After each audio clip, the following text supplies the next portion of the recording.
제가 성경의 말씀을 되게 여러분과 똑같이 가장 소중히 여기고 또 하나님의 말씀이 오직 이 땅에 유일한 하나님의 뜻인 것을 고백을 합니다.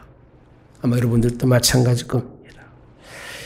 이 하나님의 말씀이 성경을 깊이 읽어보시면 그 중심점이 우리는 성전이라고 생각하기가 쉬워요. 성전. 그런데 꼭 그렇게 성전의 중요함만 설명하고 있지 않는 것이 하나님의 말씀입니다.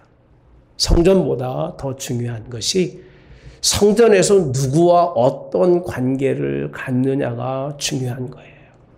가정이 있다고 해서 가정이 아니잖아요.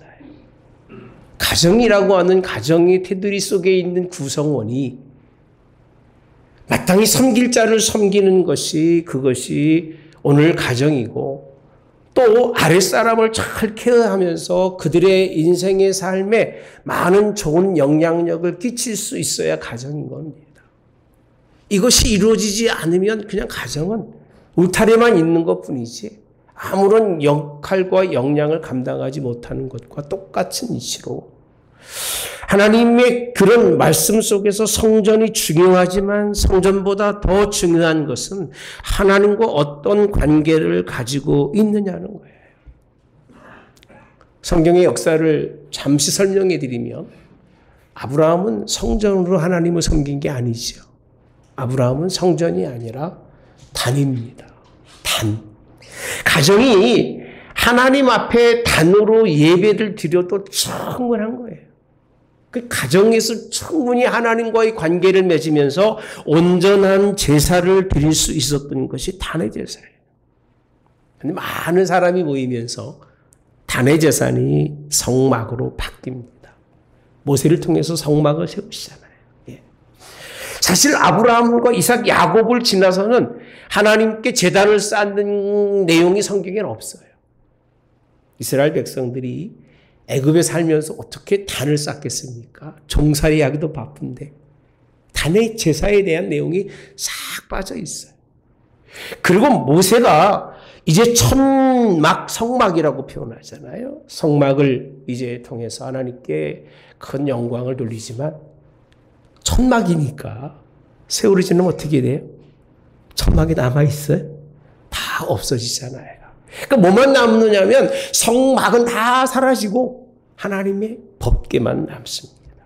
법궤만 남는. 왕정시대의 솔로몬, 다윗을 통해서 솔로몬 성전이 지어지지만 솔로몬의 성전은 처음에는 잘 짓다가 잘 지어놓고 그 다음부터 자기 성전 지면서 자기 왕궁을 지면서 딴짓합니다. 여기저기 이곳저곳에 하나님의 상관이 없는 우상의 신전들을 성전 앞에 세우죠. 그러니까 성전과 우상이 같이 있는 자리로 만들어요. 그렇게 아름답고 하나님과의 관계성의 유일한 성전인데 그 유일한 성전이 솔로몬 때부터 세워지자마자 우상과 공존하는 그런 교회로 그렇게 흘러갑니다. 어떻게 본다면 하나님의 교회가 성전이라고 하는 것이 한 세대도 유지하기가 어려워요. 너무 가슴 아픈 일이죠. 한 세대도 유지하기 어렵고 두 세대, 세 세대 지나가면 성전은 외형적 건물만 있는 거예요.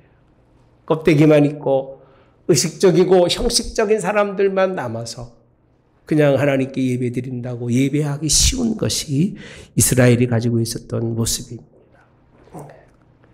여러분, 헤롯 성전도 마찬가지로 성전을 지어놓지만 그것도 얼마 가지 못해요.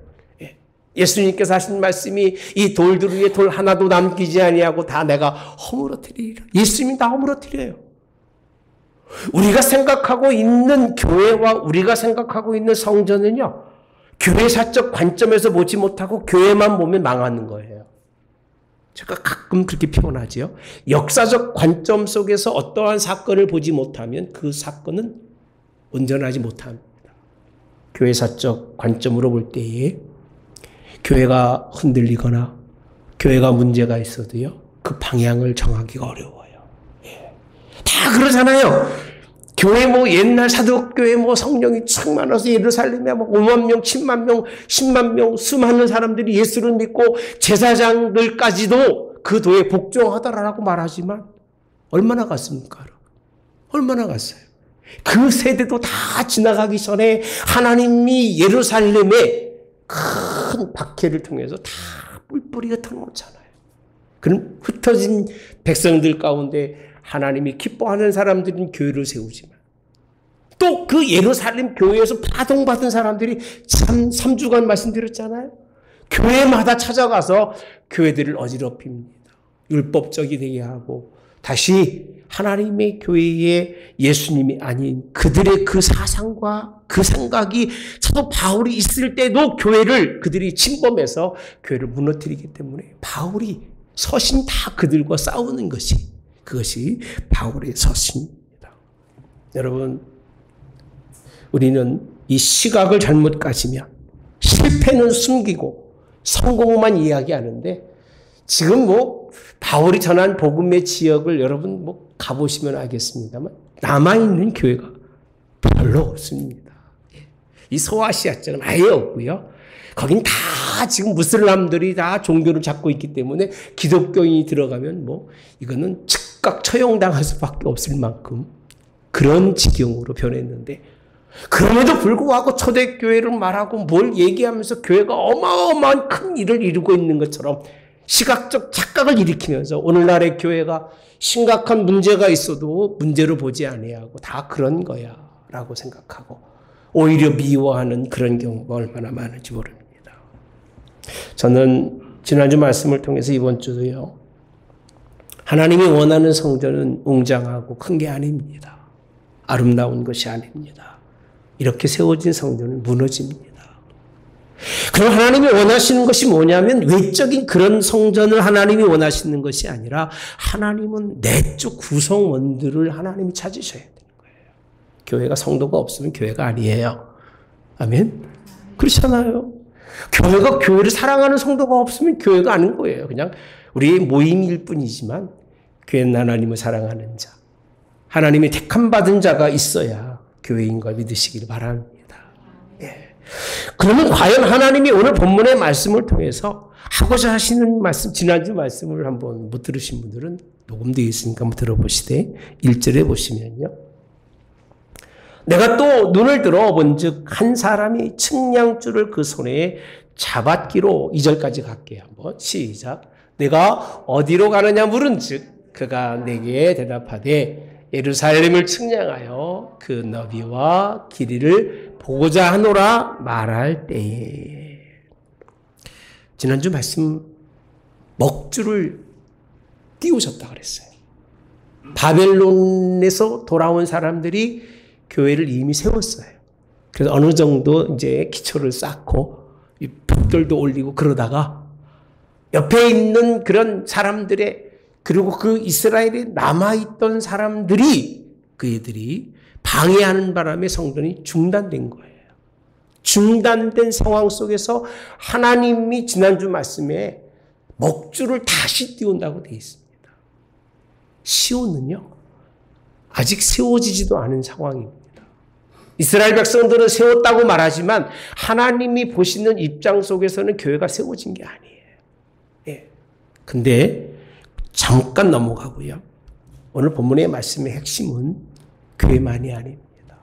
뭐라고 보이냐면요. 예루살렘을 뭐했다? 측량했다라고 표현합니다. 먹줄로 하나님의 시온에 하나님의 성전을 세운다면 하나님은 측량줄을 가지고선요. 어디를 측량하시냐면 예루살렘이라고 하는 지역을 측량하세요. 교회의 기준은 성전에 있는 이곳이 아닙니다. 이곳만이 아니라 교회의 기준은요. 하나님의 백성들이 거하는 그 땅을 하나님이 다 측량하신다. 측량은요, 집을 지을 때에 넓이와 길이를 재는 줄자를 말하고 있습니다. 이 줄자로 측량하시는데 예루살렘을 측량한다고 하는 의미는 뭐냐면요. 하나님이 예루살렘 백성들이 얼마나 신앙이 있는지, 그들이 어떤 신앙을 가지고 있는지, 그들이 어떤 믿음을 가지고 있는지를 측량하신다는 것이 이것이 8가지 환상 중에서 첫 번째 환상입니다. 한 소녀를 보내서 예루살렘을 측량해서 예루살렘이 기준점으로 잘 하나님의 측량에 합당하면 하나님의 성전이 세워질 수 있지만 예루살렘이 합당하지 않으면 성전을 세워도 소용이 없죠. 왜요? 예루살렘은 누가 사는 곳이에요? 성도가 사는 곳이에요. 성도의 삶이 있는 곳이에요. 삶이 있는 곳을 하나님의 법대로 하나님의 규칙대로 판단해서 하나님의 뜻에 맞으면 하나님이 교회의 그런 중요함과 교회의 위치를 세워가지만 이스라엘 백성들이 하나님의 기준에 맞지 않으면 하나님의 교회는 세워도 무너질 것이고 그 세워도 가치가 없기 때문에 성경이 1절 2절에 보니까요. 그 넓이와 길이를 보고자 하노라라고 되어 있어요. 보자는 거예요. 어떤 넓이를 가지고 있고 어떤 깊이를 가지고 있는지를. 성경을 보시면 예수님께서 예수님에 대한 우리의 믿음, 우리의 신앙, 말씀의 깊이와 넓이와 높이와 길이가 어떠함을 깨달아. 아멘. 그것이 하나님이 한 사람 한 사람을 보는 그 예루살렘이라고 하는 그 사람들을 보면서 그러니까 하나님은 성전만 세우는 것이 아니라 생전 주변에 있는 예루살렘에 있는 그들을 하나님은 다 측량하시는 거예요. 그렇지 않겠습니까, 여러분요? 가정에 있으면 가정의 아버지만 세대주가 아니잖아요. 누구도 세대주예요. 여러분들이 자녀를 낳으면 그 자녀도 누가 되는 거죠? 세대주가 되는 거잖아요. 그러니까 하나님은 하나님의 교회 속에서 예루살렘이라고 하는 그것은 성도가 사는 자리고요. 성도의 삶이 있는 자리입니다. 그런 성도들이 가지고 있는 인격과 성도가 가지고 있는 인품입니다. 그들이 가지고 있는 신앙들을 하나님은 내면의 세계를 보면서 외형적 교회를 세워가시는 것이 하나님의 성전인 것을 스가랴에서 설명해 주고 있습니다. 여러분들, 저는요, 교회는 여러분들을 판단하지 않아요. 여러분들의 신앙에 대해서 왈가불가하지 않아요. 그러나 교회가 하지 않을지 모르겠지만 하나님은 여러분의 신앙을 판단하세요. 그리고 하나님의 기준에 합당한지 안 한지를 하나님은 반드시 그 기준에 따라서 하나님은 하나님의 일을 하시는 분이기 때문에 믿음의 사람은 하나님의 기준에 맞기를, 하나님의 뜻에 맞는 여러분 되시기를, 그렇게 부합이 되는 하나님의 백성 되시기를 주님의 이름으로 원합니다. 교회를 먹줄을 끼우신 하나님께서 사람을 보내서 이제 교회 주변의 예루살렘을 측량하게 하시는 목적이 뭘까? 신앙만 기준이 어떤 사람인지를 보려고 그럴까요? 너 믿음이 있나 없나 한번 보자 그러려고 하나님이 그렇게 측량줄을 가지고 측량하실까? 그렇지 않습니다. 하나님의 측량의 목적은 따로 있어요. 이것이 여러분 거 되시기를 축복합니다. 뭘까요? 도대체 하나님이 우리의 믿음의 기준을 판단하시는 이유가 뭘까요? 어떤 이유 때문에 그렇게 판단하시면서 그 기준이 섰을 때에 교회를 세우실까요? 그 이유는요. 3절에 가보시면 내게 말하는 천사가 나가고 다른 천사가 나와서 그를 마시며 이르되, 따라서 합시다. 너는 달려가서. 그게 무슨 뜻이냐면 측량줄을 갖고 갔던 그 소년이 가서 하는 얘기가 예루살렘은, 따라서 예루살렘은 그 가운데 사람과 가축이 많음으로 성곽 없는 성읍이 될 것이라 라고 표현합니다. 그러면 하나님이 측량하시는 목적은 뭐예요? 이유가 뭐예요? 여러분, 예루살렘은 그 가운데 사람과 가축이 많아지는 번성이 있겠다는 약속이에요. 제가 자기는 얘기 안 하잖아요. 그죠? 굳이 복 받아라, 뭐 해라, 잘 안 하잖아요. 안 하는 이유가 여러분들의 심성이, 여러분들의 신앙이 하나님께 잘 갖춰져 있으면 이렇게 열려지는 것이 하나님의 계획인 거예요. 하나님의 섭리인 거예요. 그 가운데 사람이 가축이 많다고 하는 의미는요, 그 당시 예루살렘은 사실은 다 이스라엘 민족 중에서 남아있던 사람들은 다 어떻게 됐어요? 바벨론으로 가고 다 죽었잖아요. 바벨론으로 간 사람은 인구의 약 5%, 10%만 가고요. 나머지는 다 아주 전멸합니다. 다 죽습니다. 그래서 그 예루살렘이라고 하는 그 지역 자체가 얼마나 황폐한지 몰라요. 그저 남은 사람들은 우리 성경의 말로 표현하면 별 볼 일 없는 사람. 다 있는 사람들은 바벨론으로 끌려가고 나머지 사람들은 그냥 가치 없는 사람들만 남아 있었던 것이 예루살렘이었는데 거기에 하나님이 예루살렘에 맞는 하나님의 기준에 맞는 측량줄로 측량한 다음에 그 얘기입니다. 하나님이 그 소년에게 내가 측량했으니까 가서 측량보다 먼저 할 것이 이 말을 선포해 주시는 것이 뭐냐면 거기에 사람과 짐승이 뭐 한다고 그랬어요?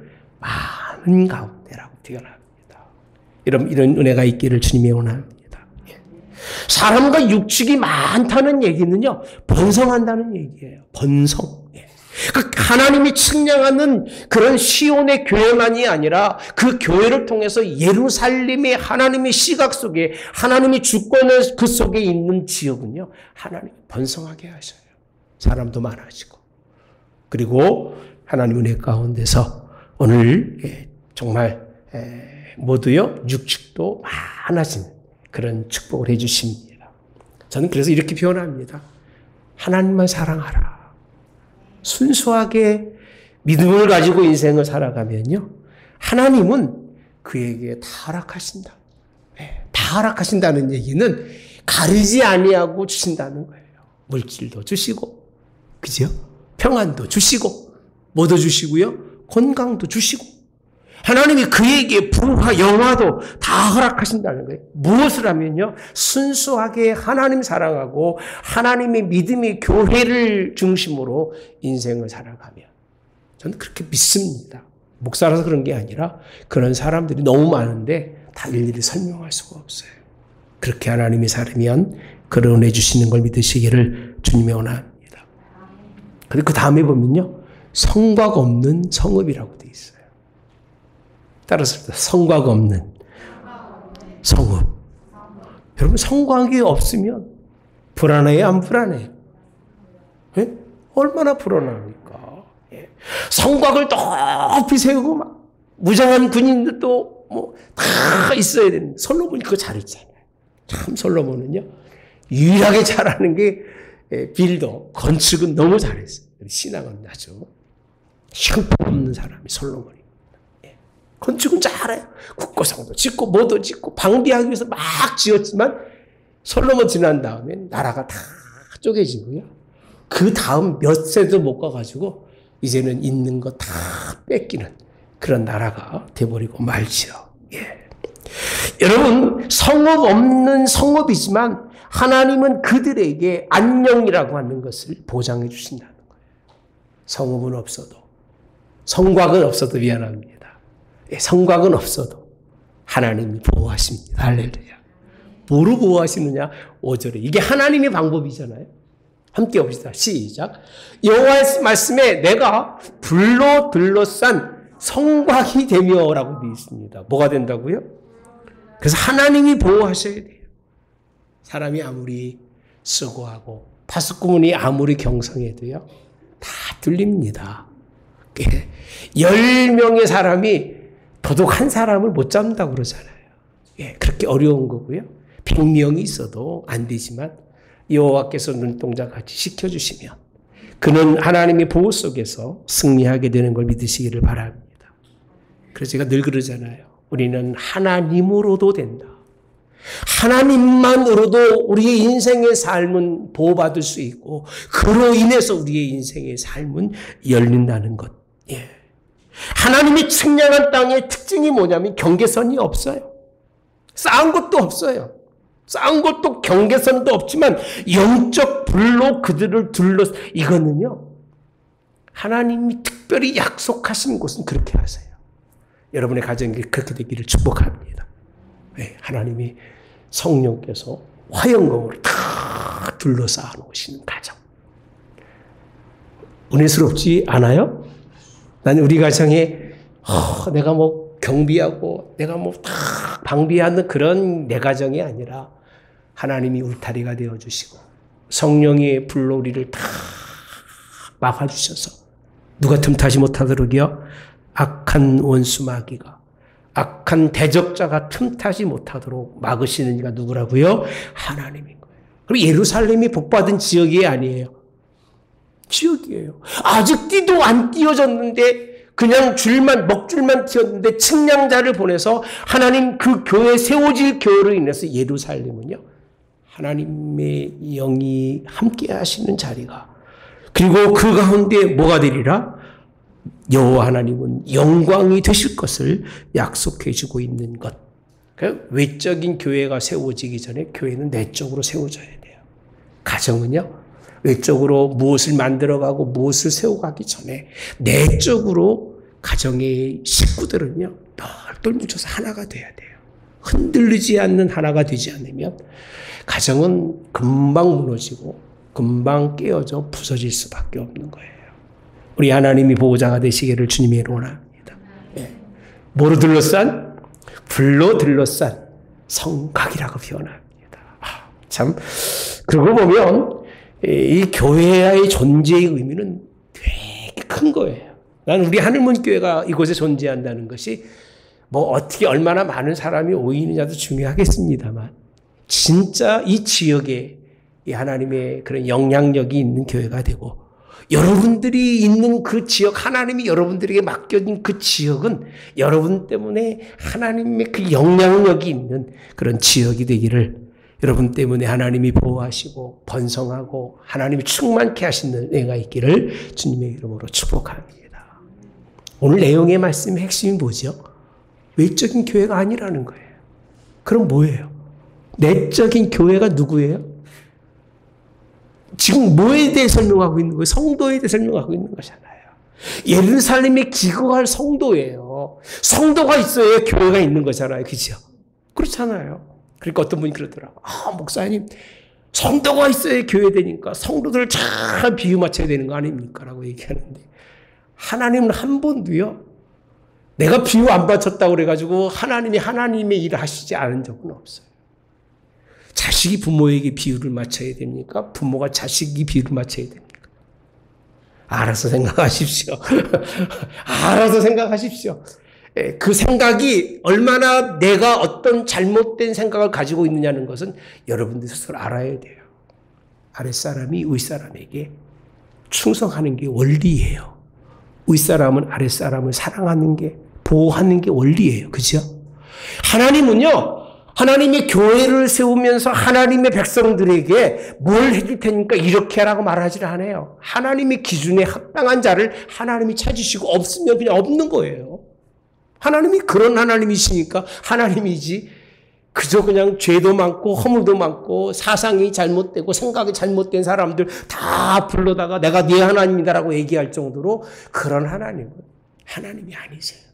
저도 부모지만 부모로서 자식에게 양보할 건 양보하지만 절대 양보하지 않을 부분을 침범해오면 저는 단호하게 거절합니다. 안 보면 안 보는 거, 못 보면 못 보는 거죠. 왜?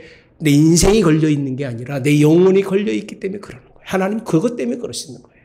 그들이 이해하지 못하는 것도 아니고 그들을 사랑하지 않는 것도 아니라 그들의 그 영혼이 하나님의 기준에 있을 때 천국에 가는 거지만 하나님의 기준 밖에 있을 때는 지옥에 가니까 여러분 생각해 보세요. 잘못된 길을 뻔히 감에도 불구하고 거기에 호응하는 것은 하나님이 원하시는 일은 분명히 아니에요. 오늘 본문에서 하고자 하는 것은 뭐냐면 오늘 그 믿음의 성도들인데 이 믿음의 성도들에 대해서요. 8절에 이렇게 표현합니다. 만군의 여호와께서 이와 같이 말씀하시되 영광을 위하여 그렇게 지금까지 말한 영광이잖아요. 그 영광을 위하여 나를 너희를 노력한 여러 나라로 보내셨는데 이렇게 표현합니다. 이게 무슨 뜻이냐면 다시 과거로 가는 거예요. 패스해서. 다시 과거로 가서 이스라엘 민족들이 이제 하나님의 뜻을 어긋나서 잘못 샀을 때 그들이 하나님이 다 뭐 했어요? 노력한 여러 나라로 보냈어요. 근데 그 여러 나라에 하나님이 이제 하시는 말씀이 따라서 너희를 범하는 자는 그의 눈동자를 뭐한다? 범하는 것이다 라고 되어 있어요. 교회로 세울 성도들을 범하는 것은요, 그의 눈동자를 범하는 것이래요. 난 이 말씀이 지난주 설교 준비하면서 얼마나 제게 크게 와닿는지 몰라요. 우리가 누구라고요? 우리가 누구예요? 하나님의 눈동자 같은 그런 사람이라고 표현해주고 있습니다.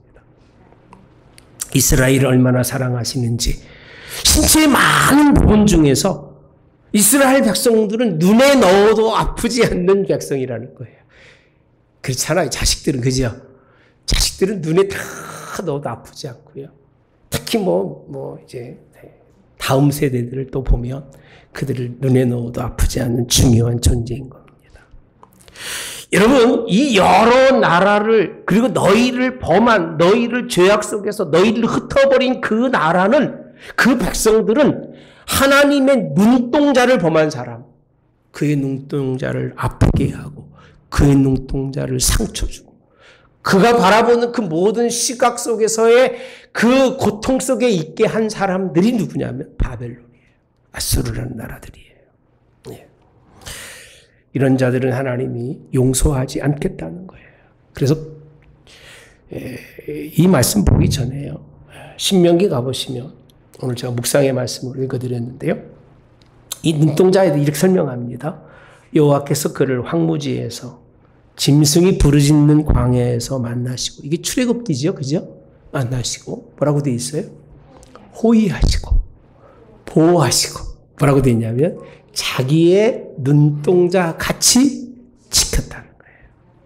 그러니까 하나님이 눈동자 같이 지켜보는 그 백성들을 범한다는 얘기는 그 눈동자에서 빼내갔다는 거예요. 하나님이 시각 속에 없었다는 거예요. 이스라엘 백성들이. 언제는요? 예루살렘을 떠날 때는, 교회가 떠날 때는, 교회가 사라지면 하나님은 안 쳐다보셔요. 제가 교회사를 자꾸 설명하는 이유가 여러분들이 생각하는 막연한 교회는 하나님이 어디에도 계시면서 우리를 본다고 생각하죠. 근데 하나님은 하나님의 시각 속에서 번안하는 사람 절대 보지 않으세요. 이 하나님의 특징이신 거예요. 왜? 그래 하나님이 선한 하나님이신 거예요. 악의 자리를 보시면서 악의 것을 사랑하신다면 하나님은 하나님으로 계시지 않는 거예요. 예. 요즘 천주교 교황은 악도 하나님처럼 얘기하고 천사처럼 말하기 때문에 요즘은 선과 악이 구별이 안 되지만 성경은 명확하게 구별해 주고 계세요. 예. 그러면서 자, 11절 마치 독수리가 자기 보금자리를 어지럽게 하며 자기 새끼를 너풀거리며, 이게 보금자리를 막 흔들면서 그날의 날개를 펴서 막 떨어뜨린 다음에 새끼를 받으며 그 날개 위에 모아놓은 것처럼 없는 것 같이. 12절 함께 봅시다. 시작. 여호와께서 홀로 그를 인도하셨고 그와 함께한 다른 신이 없었도다 라고 표현합니다. 하나님이 측량한 백성은요, 하나님의 성도예요. 그 사람은 하나님이 인도하십니다. 여러분들 가정을 인도해 주시기를 축복합니다. 이름뿐만이 아니라 하나님의 보호 속에 여러분의 삶이 번성하고 여러분의 가정이 하나님이 은혜 가운데 안녕이 있는 가정 되시기 바랍니다. 나는 누구와 같다고요? 여호와의 눈에 눈동자와 같이. 예, 그 믿음의 백성들입니다. 그러면서 이들에게 하시는 부탁이 뭐냐면, 원래 6절부터 보면 좋은데 6절에 보니까 오라 너희는 북방에서 도피하라고 돼 있어요. 그러니까 아까 예루살렘이라고 하는 지역의 사람들은 누가 오는 자리냐면, 누가 오는 자리예요? 북방의 백성이 온 자리예요. 북방이 어디죠? 바벨론이잖아요. 바벨론에서 그 여러 나라에 흩어진 백성들을 하나님이 거기에서 도피하라는 거예요. 왜 그러느냐면 그 눈동자 같은 이들을 어지럽혔던 범하는 자들을 이제 사방에서 바람같이 그들을 흩어지게 할 때가 오니까, 흩어진다는 게 뭐죠? 무너뜨린다는 거예요. 올 때가 되니까 도피하라. 7절에는요 이렇게 표현합니다. 바벨론 성에 거주하는 시오나, 이제 아예 명확하게 사람을 정하죠. 이제 너희는 뭐하라? 피하라라고 돼 있어요. 도피하라. 피하라는 거예요. 어디로 피하라는 거예요 지금? 예루살렘이잖아요. 측량줄을 띄워놓은 번영과 안정이 있는 과거에 그곳이 하나님의 눈동자를 범하는 자들을 통해서 다 흩어놓았지만 다시 교회를 세울 때는 하나님이 그들로 그런 자리에 설 수 있게 하는데 그가 누구들이냐면 피하는 자들이고요. 도피하는 자리예요. 교회는 이 세상 속에서 머물러 살지 아니하는 사람들이 오는 자리입니다. 도무지 못 살겠어요, 하나님. 도무지 살 수가 없습니다라고 할 때 오는 자리입니다. 먹고 살만하고 대강대충 살아가는 사람들이 오는 자리는 아닙니다. 철저하게 하나님께 깨어지고 부서진 자가 예수님이 십자가의 은혜 때문에 나 같은 사람을 구원하신 하나님 은혜 감사해서 내가 잊을 수가 없습니다라고 오는 자리가 교회예요. 그런 여러분 되시기를 바랍니다. 여러분, 포로 이후에 올 것을 약속하셨습니다. 무너질 것을 포로 되기 전부터도 계속해서 예언자들이 예언하지만 못 듣습니다. 우리 교회를 통해서 하나님이 이 지역을 변화시키시기를 여러분의 가정들이 큰 하나님의 교회가 되시기를 축복합니다. 제가 늘 말씀드리지만 외적인 교회도 중요하다. 이건 잊어버리면 안 돼. 이걸 잊어버리면 뭐라고 했죠? 이단이에요. 외적인 교회가 있을 때는 외적인 교회가 중요하다. 그러나 정말 하나님이 원하시는 것은 무슨 교회다? 내적인. 하나님과의 잘 관계를 맺은 하나님의 백성을 찾으시고 원하신다는 거예요.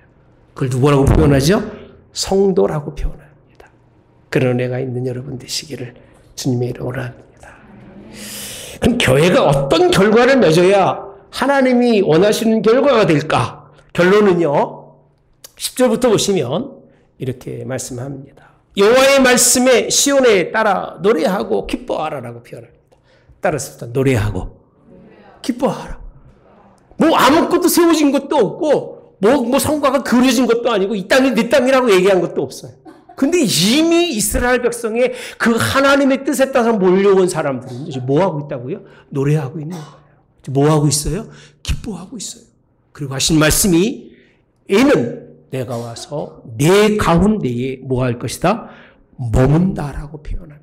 옛날엔 거한다고 표현합니다. 거한다. 하나님이 그곳에 계시겠다는 거예요. 임마누엘이 하나님 누구죠? 예수님은 우리와 함께 하신다는 거잖아요. 교회는 예수님이 우리와 함께 하시는 자리예요. 신약의 교회가 이 기준점 위에 교회가 세워진 것이고 예수님 이 교회를 먼저 세웠지. 물어볼게요. 혹시 예수님이 교회 세운 거 보신 거 있어요? 성경에? 예? 예수님 무슨 교회 세우신 거 보신 분 손 들어보세요. 아무 교회를 세우신 적이 없어요. 그가 올라가 앉으신 자리가 교회고 그가 복음을 전한 자리가 교회고 그 앞에 앉아 있는 자가 성도지. 예수님이 특별히 교회를 세우지 않으셨던 이유는 그거를 세워놓으면 그게 예수님인 줄 알고 섬길까 봐 예수님은 하지 않으셨어요. 그런데 하나님은 너희가 머물 자리, 기쁜 자리, 즐거운 자리, 노래하는 자리가 하나님을 통해서 그렇게 감사하는 자리가 있다면 하나님 그곳에 머물겠다는 거예요. 늘 기뻐하면서 삽시다 하면 그거 어차피 뭐 한 인평생인데 힘들다고 어렵다고 생각하지 마시고 어려워도 감사하시고 하면 우리 유명한 찬양하는 그 분 가운데 지체로 굉장히 고통당한 분 계시잖아요. 그분이 그 찬양 속에는 하나님의 은혜, 두 번째는 하나님께 감사. 누군지 제일 기억도 안 납니다. 그것만 생각나요. 예. 그런 은혜가 있기를. 자, 11절에 그날에 많은 나라가 여호와께 속하. 이건요, 정말 특별한 구약에서의 말씀입니다. 따라서 그날에. 무슨 나라가요? 많은 나라가 이 여호와께 속하. 누구 백성이 된다고요? 내 백성이 되고 나는 내 가운데 머물리라. 내가 만군의 여호와께서 나를 네게 보내신 줄 알리라. 이렇게 표현합니다. 이방인에게도 구원이 이루어지는 역사입니다. 교회는 이방인들이 예수 믿게 하는 장입니다. 여러분들만 예수 믿는 게 아니라 하나님의 그 아름다운 소식, 그 함께 하시는 역사가 이방인들에도 기회에 들려져서 교회가 이 일에는 멈추면 안 됩니다. 이 일이 메시아가 이제 다시 오실 날을 바라보면서 우리 모든 걸 포기하고 오직 그날을 기릴 수 있는 사람들이 이방인들 가운데서 몰려오는 이런 역사가 있을 것을 약속해 주고 이대로 됐잖아요. 그죠? 지금 우리가 누굴 믿고 있어요? 예수 믿고 있잖아요. 이런 역사가 어디 있겠습니까? 12절에 다시 설명합니다. 여호와께서 장차 유대를 거룩한 땅에서 자기 소유를 삼으시고 미래적인 거예요. 이제 뭐 삼으셨어요? 자기 소유를 삼으시고 다시 예루살렘 뭐 하시리라? 택하시리니라고 돼. 다시 과거에 그런 누렸던 일들을 하나님이 다시 이루어질 것을 말씀해 주고 있습니다. 역사적 교회를 보면 외적인 교회는 잠시 잠깐입니다. 여러분들이 어떤 교회를 사랑하고 어떤 교회에서 몸을 닫고 어떤 교회에서 뜻을 두었다 할지라도 그건 잠시 잠깐일 거예요. 그러나 영원히 변하지 않는 내 마음속에 성령이 저는 하나님과의 관계가 흐트러지지 않는 그 저는 영원할 거예요. 그런 은혜가 있기 바랍니다. 서가라를 통해서 우리에게 분명히 말씀하시는 것은 외적인 교회가 아니라 내적인 교회예요. 교회를 통한 그 지역 사회의 구성원들이 어떤 구성원이 되었느냐의 그 측량에 따라서 교회가 설 수도 있고 교회가 서지 못할 수도 있어요.